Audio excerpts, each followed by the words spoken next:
W258CZ 99.5 FM. Mon radio. The following is an independently produced program. The views expressed within are not those of WSRF 1580 AM, their staff, or management, but are strictly those of the hosts, guests, and callers.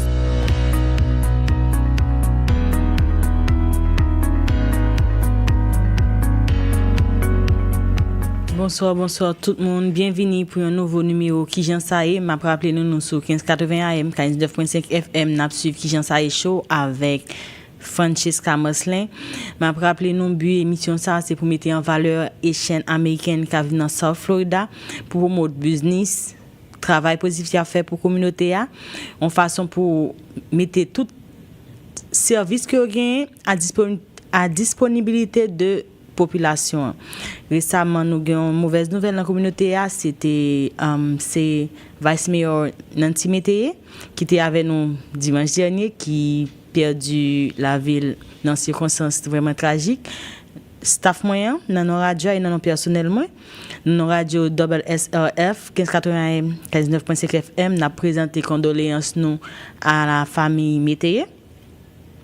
Sur ce, nous prenons minute de recueillement de façon pour nous saluer mémoire aux femmes qui préparées, vaillantes, indépendantes, qui t'a servi la communauté, qui est toujours là pour nous. Pas j'aime dire mon nom juste pour make sure que le travail est donne. N'a pas observé une minute de recueillement pour lui-même.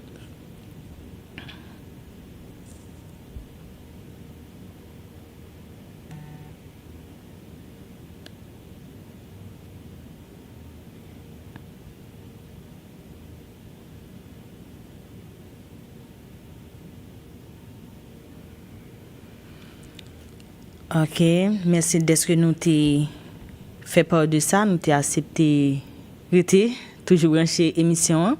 N'a continuer comme d'habitude, nous avons invité qui est là pour parler de l'organisation, c'est un Haïtien of course. Il y a une fondation lycée Deputy Director of Bloom Haiti non lycée Abygaelle Jean. N'a dit bonsoir Abygaelle. Bonsoir, merci un peu Francesca. Non moi c'est Abygaelle Saint-Jean.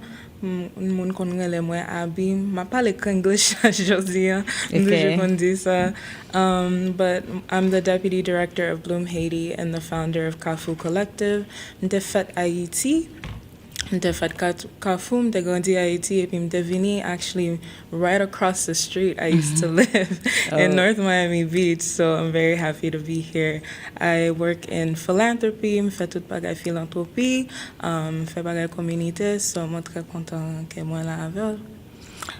Aussi dit Deputy Director of Bloom Haiti. Qui ça Bloom Haiti fait exactement? Bloom Haiti, we provide music education to kids in Haiti. So, nous travaillons directement dans Haiti. We partner with 70 of the partner schools that are already in Haiti, so it's Haitian-led. And what we do, we provide music instruments, we provide funding for the teachers and teacher salaries and training. Et puis nous invitons moun qui ont joué instrument qui rete États-Unis pour yo ka aller Haiti so that they can train the teachers. Oh, depuis quelle organisation ça là? En 2012. Oh, depuis 2012. Oui, so il était créé after the earthquake. So nous te joué une belle raison pour nous créer bagay ça pour nous montrer tout le monde jouer instrument. In the face of everything that was going on, there needed to be joy, and that was the reason that it was created. OK, qui côté li base exactement? Est-ce que c'est nous juste choisir l'école de musique Haïti nous porter aide nous ou bien nous gagnons centre même? Nous avons un centre dans le Cap haïtien, mais nous travaillons dans tout le pays. So, nous travaillons dans le nord, dans le sud, et puis all the 70 partner schools are all over the country, so nous avons assistance. OK. Ou dit le m'a pli background nous ou fait intersection of culture, strategy and community.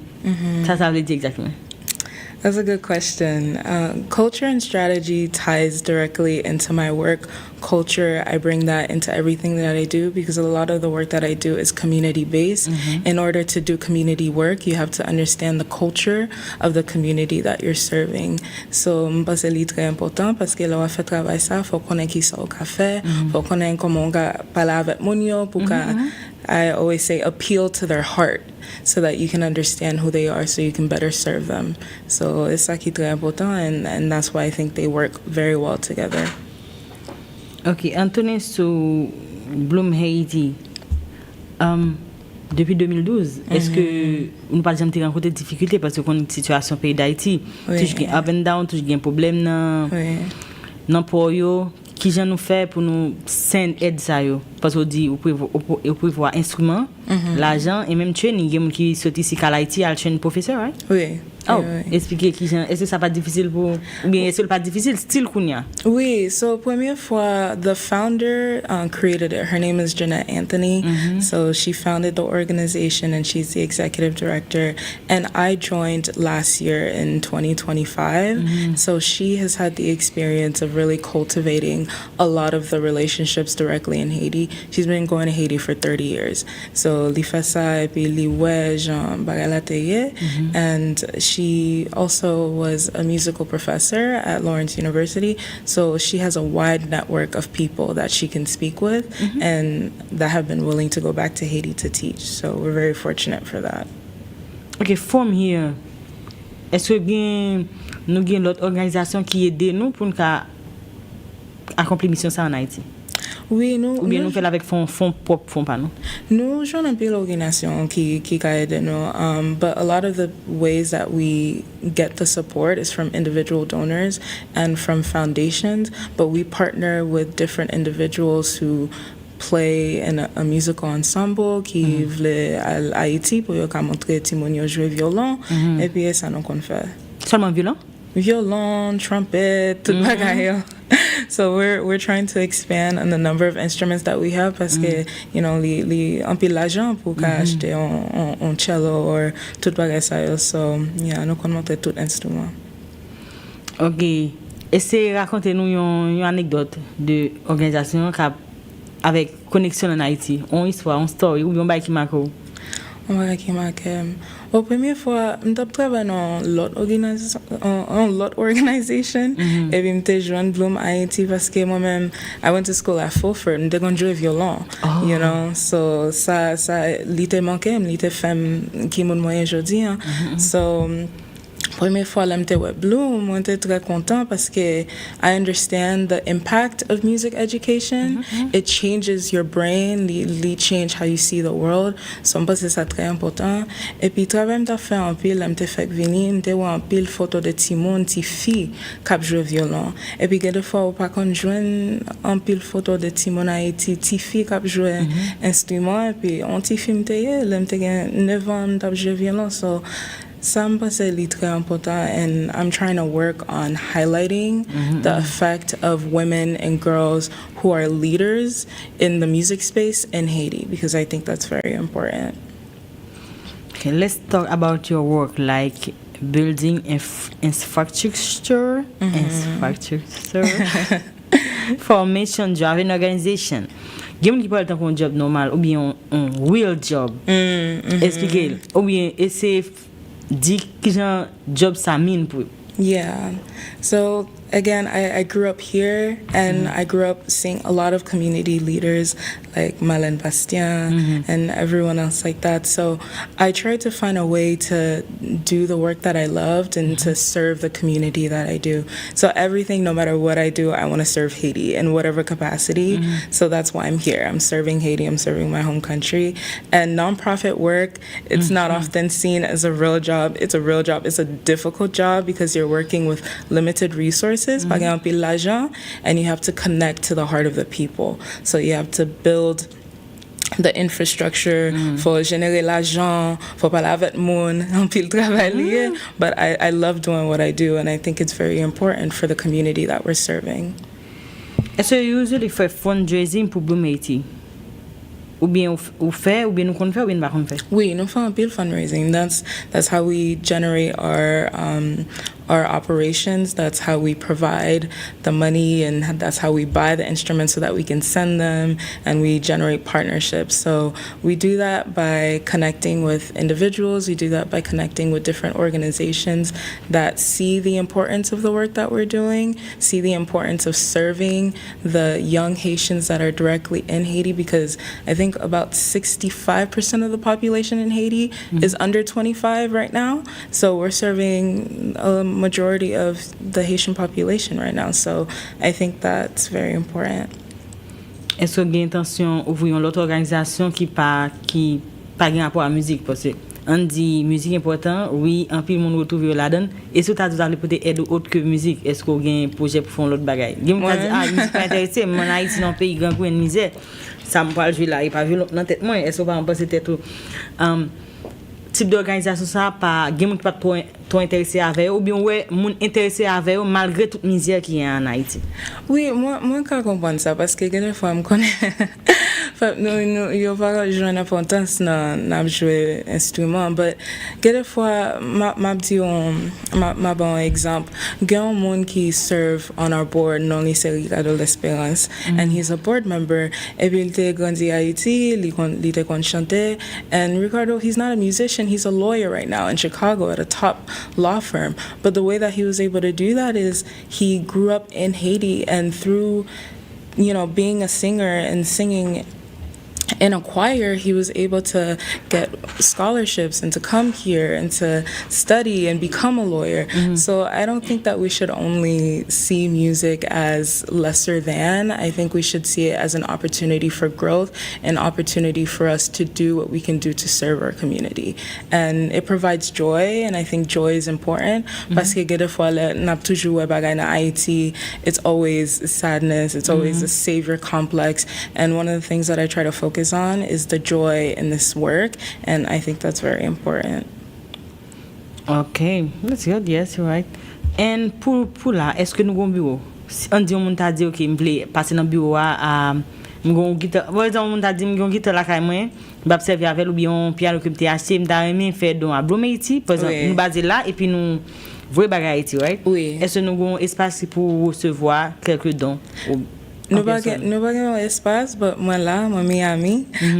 So depuis mon voulais pas nos instruments, depuis mon voulais connaître plus d'informations, il y a relais moi, il y a vraiment email, toujours aimer parler avec moi, and I think that's one of the main things that I love about this work, just talking to them, even if they're not, a musician, even if they work in medicine. I've spoken to doctors who have nothing to do with music, but I see and they see the importance of this work, and then they're captivated and they donate. So it's not necessarily about whether you are a musician or if you don't believe in the importance of music. It's about wanting to help your community, and there are people in Haiti that see this as one of their main ways to sustain themselves.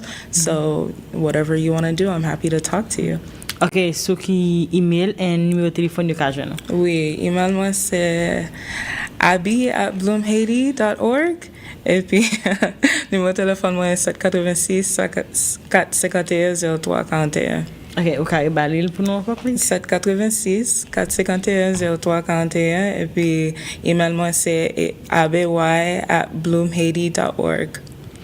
OK, ou gen fundraising k'ap vini? Oui, nous avons fundraising k'ap vini en avril et puis gen k'ap passe in May. So for May, I want to cultivate a lot of our diaspora. So Haitians supporting Haitians, the diaspora supporting the people in Haiti. And I think that's very important. And even in May, we're starting an auction.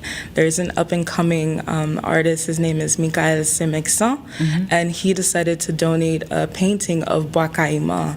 So that, and Bwakaima, the ceremony that launched the Haitian Revolution. But within that, there was music. And he saw the purpose of Bloom Haiti, and he decided to donate his artwork, and I think that's so important, so we're very grateful. OK, qui côté fundraising ça va fait dans qui local, dans qui place? No, online. So online. Oui, online. Depo aller na website nous www.bloomhaiti.org ou ka wè ça n'a fait ou ka wè vidéo et puis si nous avez des questions nous commandez moi et puis we'll go on from there. Ok, rappelez-nous mon téléphone encore, parce que c'est par téléphone pour contacter si vous voulez faire un don, parce que nous pouvons gagner espace. Rappelez-nous mon téléphone encore. Oui, 786 451 0341 et puis email moi c'est abby@bloomhaiti.org.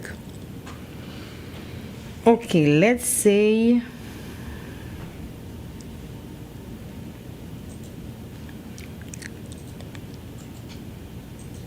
you can I ask you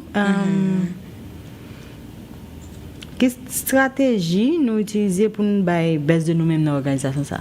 Je me demande où est-ce que vous rencontrez des difficultés, mais quelle stratégie, mis à part on dit faire connexion en soi, quelle stratégie nous mobiliser pour nous joindre en pile fundraising as much as possible pour nous capable arriver à mission. Est-ce que ça peut arriver des fois qu'on vient à terme de fonds, c'est-à-dire nous besoin de fonds bagaille nous blanche like black, ça nous fait. Je pense que the best strategy is effective communication. So toujours dit appeal to the heart of the people that you're serving and having authenticity and trust. The business serve one community, you have to understand who they are and you need to come not within a transactional basis. You have to come with authenticity, you have to go with trust. And before you have to connect with the people so they don't feel like you're just there to get something and go away. And one of the things that I think is important to talk about in nonprofit spaces and philanthropic spaces, especially within the Haitian community, is that there's no trust because there has been mistrust of money. Misuse of resources. When we think the money is going to go to serve the people in Haiti, they're not serving the people in Haiti. So you need to be honest, you need to be accountable for the work that you're doing, and the people have to trust you because you're not owed the relationship, you have to work for the relationship. So I think communicating effectively, effective storytelling and narrative strategy, narrative meaning showing the people what's actually happening. So telling the stories of people like Stephanie, who's a leader in Jacmel, and she runs her own music school, and she grew up playing an instrument, and now she's teaching a school in Haiti in Jacmel. And now she's teaching a bunch of other students how to play instruments, and now they're learning how to do that so they can sustain themselves. So I think that's what's important. Ok, ma botan on dit 2-3 minutes pour essayer vendre Bloom Haiti. Fait comme ça, faire un sport pour quoi? Et puis vendre Bloom Haiti. Pour éviter moun yo investir ou bien relo pour faire don pour aider l'organisation, parce que c'est pour communauté haïtienne on travaille pas seulement pas ici et pour moun Haïti au plus faire. So yes. Well, the reason I fait travail ça parce que m'bagay fait bagay seul, so but I think I'm an effective communicator. The only way I can say it is I can tie it back to my own personal history. I grew up in Kafou, m'te fait Kafou et puis m'te levé là ever since I was 7. And one of the things I remember all the time about Haiti is music. So music with my gamel, music with my tonton, music with my father. My father was not here, but he was in the United States. He was building something for himself, but I was in Haiti with my mother and with my mother's family. But all that I can remember growing up is music, and it shaped my upbringing. It shaped how I saw the world. It led me to play the violin. It led me to become first chair in my orchestra, so it developed my leadership skills.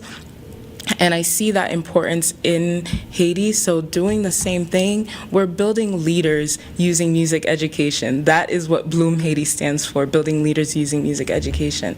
And to be a leader, you need to be trained. And I think music and the way that it restructures your brain and it brings people together, I think that it has an effective way of building leaders, and it could change the nature of the country. And even the conversations around Haiti right now, it deals with culture. People understand that we were the first Black republic, and that is of significance. People don't often, in the general public, they don't know that, but that's part of our culture. That's who we are, and I think that's very important to understand. So when we see musicians and people who are prominent in compa, and you hear them on TikTok, and we're, attracting a different demographic through music. So I think that shows the power of music and bringing a different narrative to Haiti and a different understanding of who we are as a people and who we are as a country. And I think it could propel us forward. I hope I did well. Yes. Good. You was your choice on the point. It's good. It's good. Yeah. On t'a dit un jeune, t'as appelé même genre, let's say, on dit un jeune là, il t'a appelé ouvrir une organisation pour lui t'a aider en disant de sortir parce que bien que nous pas parler de ça, ou c'est fondateur of Carrefour Collective, Oui, right? oui. Et qu'est-ce que ça le fait actually, Carrefour Collective? Carrefour Collective, it's a communications and community-based consulting. So I realized that a lot of the work that I've been doing, actually, I want to say that I met Francesca when I was at the Clio Institute, which is a climate advocacy organization. So even then, I've always been writing, I've always been connecting with people. So I named it Kafu because I was born in Kafu. Kafu raised me, Kafu bred me. Miami 2305, but Kafu is what I remember, and it's what made me who I am. So I decided to create something so that I can support other individuals who need communication support, who need operational support, and I'm here to talk. But a lot of the work that I think I've been doing is community-based, and I think just asking questions, speaking to community leaders. I'm always asking people for help. I don't see any shame of asking people for help, and if there are any young people, because I love working with young people and they want to talk to me, I'm always down for a conversation to support them, to help them, to guide them in the right direction, or just to connect them to the right person. And yeah, I think I've been doing that for a while, and I've grown up doing that, and I've had wonderful supportive leaders like Edwige Dantika, who I've spoken with multiple times, and she's the one that told me I need to write more, I need to stop encore parce que pour qui ça m'a pas écrit. So she told me to do that. I've worked with Marcelin and leaders like that who opened the door and supported me. I think that because I asked questions and because I was bold to ask for help, they were willing to support me. So that's what I would say to young people. Ask questions, be afraid to fail. Failing is important because that's how you learn. And yeah. So si on veut faire même bien avant, you can lancer. You don't have to be afraid. You can lancer pour faire organisation. It's okay. Yeah, I think you just have to be afraid. No, don't be afraid. Don't be afraid to fail. Don't be afraid to create your own thing and to use the resources that are around you, to use the community that are around you, people that you would never know would provide you with information that will lead to you creating something beautiful and that is authentically you. All right. Yeah. Thank you so much. Je rappelle nous sur 1580 AM. 99.5 FM n'a suivre KIJWSRF show avec Francesca. Nous là avec Abygaelle Jean qui c'est deputy director of Bloom Haiti, une organisation qui là aux États-Unis qui a aidé jeunes timon en Haïti à travers musique. Yo financé école de musique, yo vos instruments en Haïti pour apprendre à jouer musique et ceci depuis 2012, c'est-à-dire il y a longtemps. Si nous intéressés nous t'a aide nous ou bien on t'a dit un instrument là ka ouvrir pour l'Haïti tant que jeter ou ka contacter Abygaelle dans quel numéro exactement? 786 451 0341 786 451 0341 ou nous ka email moi abby@bloomhaiti.org. Exactement. Nous at least nous si n'a côté nous gagnons référence si nous gagnons instrument on dit ça est-ce que si on dit mon pas et pas instrument t'as dit la l'autre bagaille établi pour Haïti oui mais qui a utile au monde oui est-ce que les gars contactent pour ça oui moi même parler avec aucun monde if they just want to talk about Bloom Haiti or they want to talk about Haiti in general and how they want to support the mission si li pas financier nous ka parler so toujours même parler avec monde me connecter avec monde so I'm open to that. Andy moun t'a dit gen rad li fait cadeau. Il ka contacter. Ça moi ka aider li rejoindre on l'autre monde li ka supporter so li still ka contacter moi si yes, that's important. Oui. Ça passe dans tête moi tout. Oui. Il me dit OK, me pas instrument même gen des rad qui pas en mauvais état, m'd'ave les bail so yes, si on contacte ka contacter l'autre oui, ou fait non, franchement. Oui, I'm a connector so I like connecting people. All right. Yeah.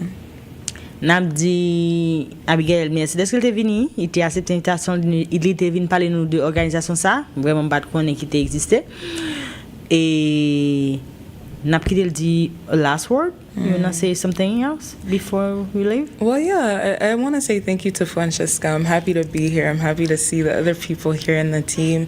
And I'm just happy to serve my community in whatever way that I can. And I will continue to do that no matter what I'm doing, no matter what industry that I'm in. And I'm happy to be here at the first and only Haitian-owned radio station in the nation. So thank you for that. And that's what I'm about, supporting Haitian people, supporting Black efforts. So thank you so much for this opportunity. Thank you so much. See you next time because you have an organization. C'est sûr qu'il pile event cap venir en cours. And yes, see you next time. À très bientôt. M'a rappelé nous encore nous sur 1580 AM, 99.5 FM, n'a suivre KIJWSRF show avec Francesca. Nous téléphone moi c'est 786 232 7207 786 222 7207. Yes. So ta going to be promote, you can text me or give me a call. You're free to come.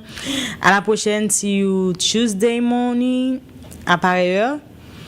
Et bye bye.